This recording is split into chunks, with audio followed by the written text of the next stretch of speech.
Before the first sunrise, before the first bird ever sang a single note, before the mountains, the oceans, the stars in the sky, there was nothing. No sound, no light, no shape, no color, just silence and God. And God had something in mind. Genesis tells us that in the beginning, God created the heavens and the earth. But the earth had no shape. It was empty and dark, and the Spirit of God moved gently, quietly, over the deep, still waters. Then God spoke, just 4 words, "Let there be light." And there was. The darkness pulled back like a curtain being drawn open for the very first time. And light, warm, golden, wonderful light, filled everything it touched. God looked at the light, and he called it good. He separated the light from the darkness and called the light day and the darkness night. And that was the first day. On the second day, God stretched out something vast and wide above the waters, a great open space, a sky. He separated the waters above from the waters below, and between them, he hung a canopy so wide and so blue that no eye had ever seen anything like it. Clouds began to form, soft and slow, drifting across a sky that had never before held a single one, and that was the second day. On the third day, God spoke again, and the waters gathered together. Seas formed, rivers carved their paths, and for the first time, dry land rose up out of the deep. Then God looked at the land, and he didn't leave it bare. He spoke once more, and the earth burst open with life. Grass pushed through the soil, trees stretched their arms toward the sky, flowers opened their faces for the very first time, in colors no one had ever even named yet. Fruit hung heavy on the branches that had only just been made. The whole world was green and alive and growing. God looked at everything he had made that day, and he called it good. And that was the third day. On the fourth day, God turned his attention upward. He placed a great light in the sky to rule the day, the sun, warm and golden, flooding everything below it with color and life and warmth. And when evening came, he set a softer light to watch over the night, the moon, gentle and silver, rising slowly over a world that was just beginning to learn what rest felt like.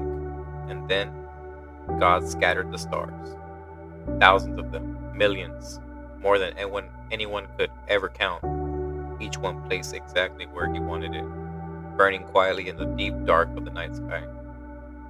God looked up at all of it, and he called it good. And that was the fourth day. On the fifth day, something new happened. God filled the seas. Great creatures moved through the deep water, enormous and mysterious, gliding through the dark, and fish of every color and shape darted through the currents like living light. Then God looked to the sky and filled that too. Birds, wings spread wide, riding the wind for the first time. Songs rang out that no ear had ever heard before. The world grew loud, beautifully, joyfully loud, with the sound of life. God looked at the skies and the seas, and he called it good. And that was the fifth day. On the sixth day, God filled the land.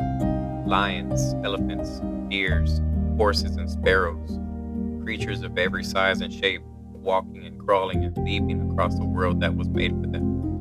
And then God created something different, something he had never done before. He reached down, and from the dust of the ground, he formed a man, carefully, deliberately, unlike anything else he had made. And then God leaned close and breathed life into him, and the man opened his eyes. For the first time in all creation, something looked back at God and knew him. God looked at everything he had made, the light and the dark, the land and the sea, the animals, the stars, and this man made it in his own image. And he didn't just call it good, he called it very good. And that was the sixth day. On the seventh day, God rested, not because he was tired, but because the work was finished, complete. and every detail in place, every creature exactly where it belonged, every star burning in exactly the right spot, every flower open to exactly the right light. God looked at it all, and he was pleased. And here it was. I want you to take with you from this story today. You are part of that creation, not an accident, not an afterthought, something made on purpose by a God who looked at everything he created and said, very good. That includes you. This is Shepherd's Lantern, where we tell the stories that light the way. If this story moved you today, share it with someone you love, maybe a little one at bedtime, or a friend who needs to be reminded they were made on purpose.